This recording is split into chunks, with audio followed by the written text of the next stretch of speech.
Hey everybody. You've probably been hearing all about NFTs recently. After looking through the various marketplaces, you may have stumbled upon collections with thousands of procedurally generated artworks and thought, whoa, that's crazy. But how do I make one of those? This is going to be a guide for that, as well as a reflection on my own NFT adventure from a few months ago. My end goal was to make something unique and marginally more interesting than a pixel art monkey. I came up with these surreal video animations. If you find any parts of these videos helpful, you could always buy my NFT, or just like and subscribe. This will probably end up being a multi-video series, with the first video being all about generating the art, and the others for deploying smart contracts with Solidity and hosting the website where users can mint ERC-721 tokens. So feel free to skip ahead if you've already generated your own collection of 16,384 art pieces, or just watch the first half if you want to see how to make the art.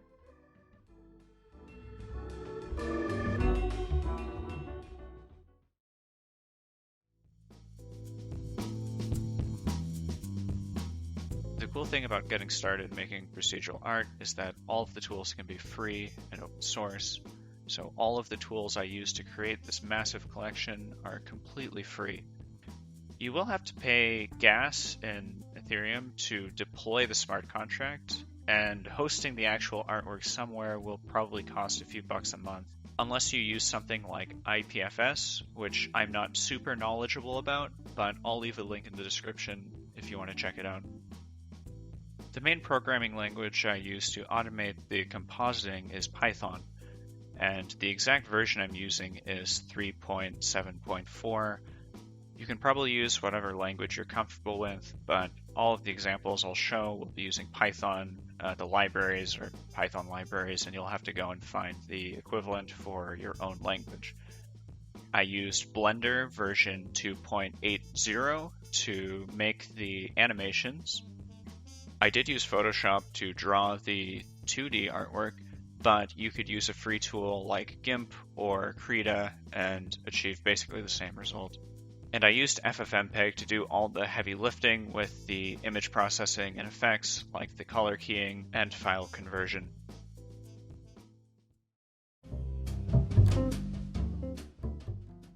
I'll preface this by saying I'm not a super big fan of seeing every new collection being some CryptoPunk or ape clone, and I really hope if you're creating a collection, you spend some time thinking about how to make it unique. Also keep in mind there's a million different ways to create procedurally generated content, and this is just the approach that I took. So if you're familiar with the concept of permutations in math, that is really all this is. For example, if you made 3 background images, 3 foreground subject images, and picked 3 words, and you had to choose one of each layer, you would have 3 times 3 times 3, or 27 different permutations. Obviously, that's a very small number, and we'll want to add as many layers and as many values and choices in each layer as possible to maximize the number of permutations, which is how we get those extremely large collections of thousands and thousands of artworks. Once again, if you don't have any ideas, I'll lay out what I did for Temere, and hopefully you can get some inspiration from it.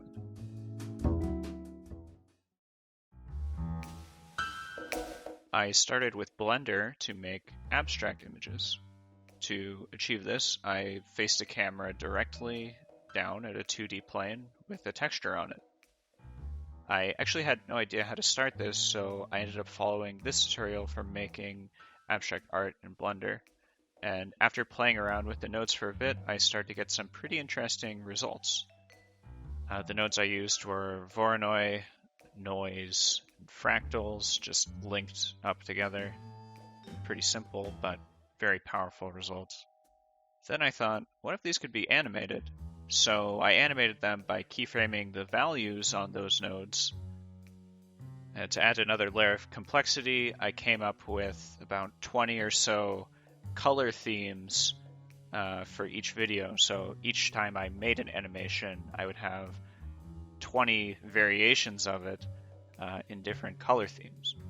And I went and just exported all of those and saved them in a folder. I was aiming for 15 or so different animations for each color theme, and some of the animations didn't work with some of the color themes, so some themes have their own unique animations to add more rarity to them, I suppose.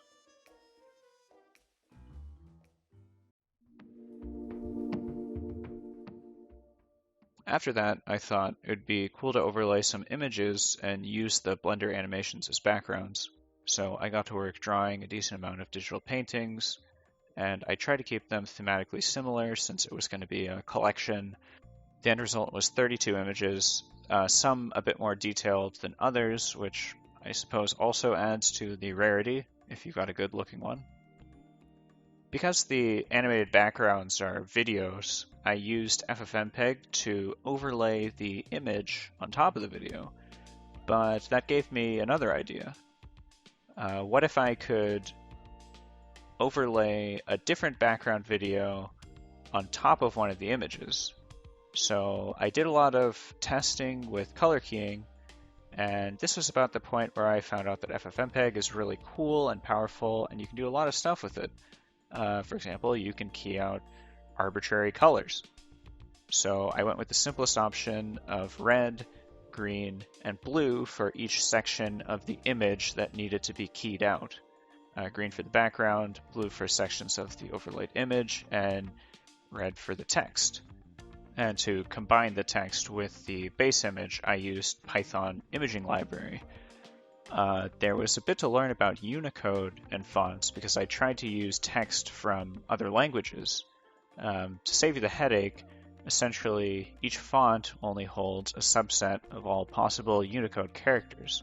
So if you try to use multiple languages with the same font, you better hope that the font supports the language you're using, otherwise you get mojibake, those boxes. There are some Unicode fonts out there that attempt to solve the problem, but you're probably better off double checking before you dump a bunch of languages into the same text file, like I did. You should probably sort them into lists by language and ensure you're using an appropriate font for each language with unique characters. I ended up selecting a few thousand words to add another layer to the variation with a handful of fonts. So with the idea for the finished piece solidified, I used Python to automate the process of assembling them an infinite amount of times. To spice up the variation, I allowed for the image and text to be placed in an arbitrary location with the potential of being flipped. The background could be rotated or flipped and rotated, and the text could be horizontal or vertical. I had to make a general solution for fitting the text and image in an arbitrary space, but it was a very simple geometry problem. Another problem I had was with aliasing on the keyed out sections. I fixed this by using the color key filter in FFmpeg. I was using chroma key the whole time, and it turns out that they deal with entirely different color spaces. And in addition, the filter has some parameters that you can tweak, such as similarity. I put it to 0.2 and the blend value to 0, and it produced a much cleaner result than what I was originally working with. Now let's run through some of the important sections of code. It doesn't do much good to just dump text on the screen, so I'll go over the process in as abstract a way as possible. Once you have all of your components ready to go, make sure they're in an easily accessible directory and save their path somewhere. For images and videos, you can use os.listdir, with the argument being the path of the asset you're trying to use. For text, you're going to have to open the text file and read it line by line and save it into a list. There's a bunch of different ways to do that in Python. Next, you'll need to generate a unique ID for each artwork. So we'll use UUID, more specifically UUID4, which generates a random 128-bit identifier. And if you were paying attention to the talk about permutations a few moments ago, you would know that the likelihood of getting two identical UUIDs is astronomically low, but you should add collision checking just to be safe. We're not super picky about what gets selected in most cases, so we'll use random.choice to select a random element from a sequence.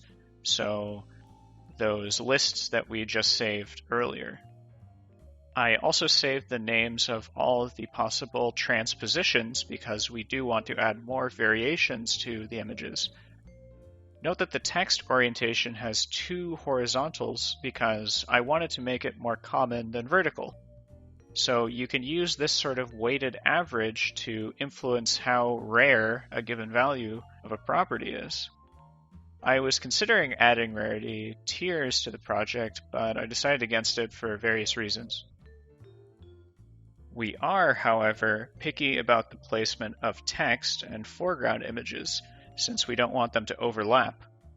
This can be achieved by taking into account the canvas and image size and offsetting them appropriately. It doesn't hurt to throw in some parameters for padding to give them some breathing room as well. If the text won't fit with the image, you can just not display the text. With the word list I used in combination with the images of various sizes, about 8% had no text. Alternatively, you could force it to pick a different word, but I kind of like having some of them as just images and backgrounds. It's really up to your personal preference.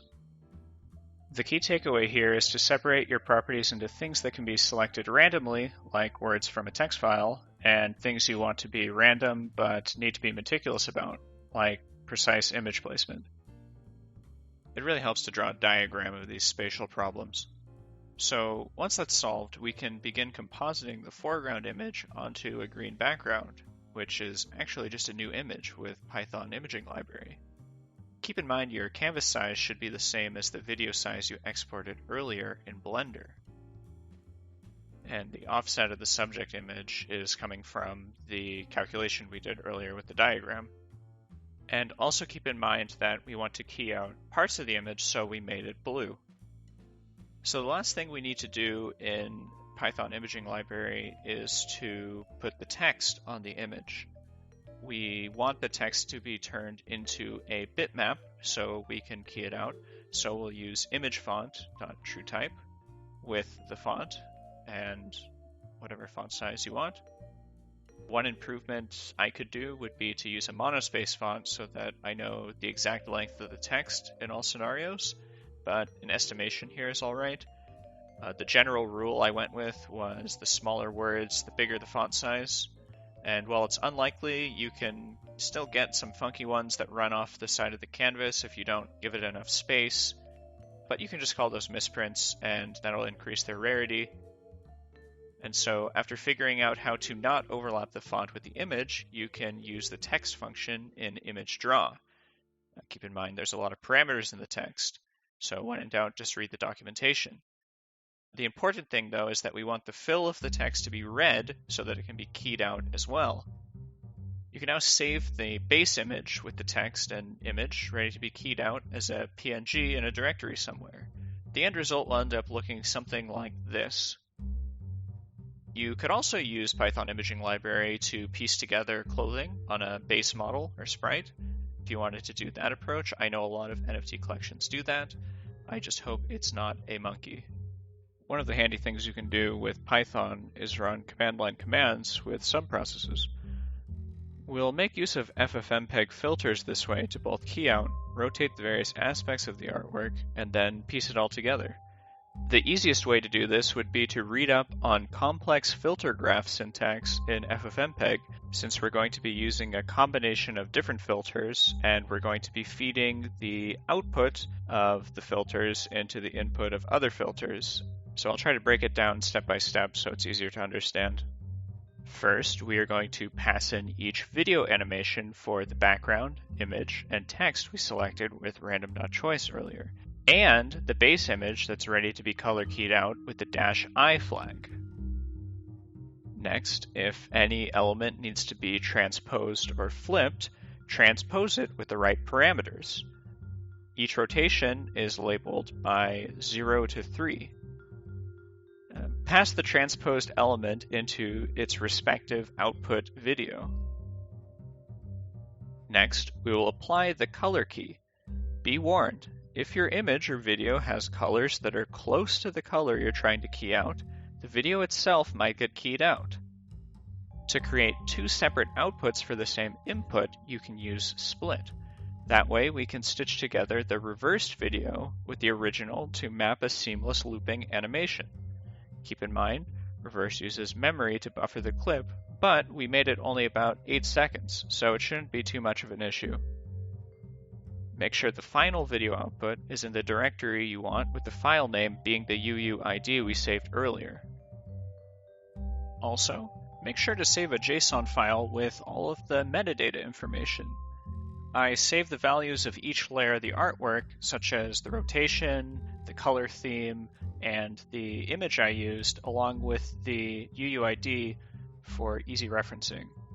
These will be able to be displayed on third-party marketplaces such as OpenSea. They also let people know just how rare their procedurally generated art is. And that's about it when it comes to the final image for this type of artwork. Now you just have to throw them in a loop and run the generation as many times as you want to generate. I picked 16,384 because it's a quite large number and shows just how unique each procedurally generated piece can be. One more thing.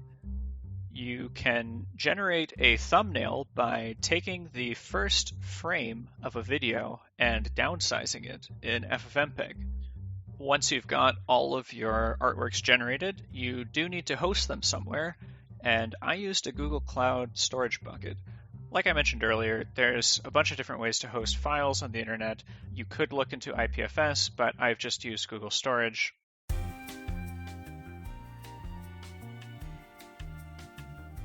That's about it for this video. Once again, make sure to like and subscribe.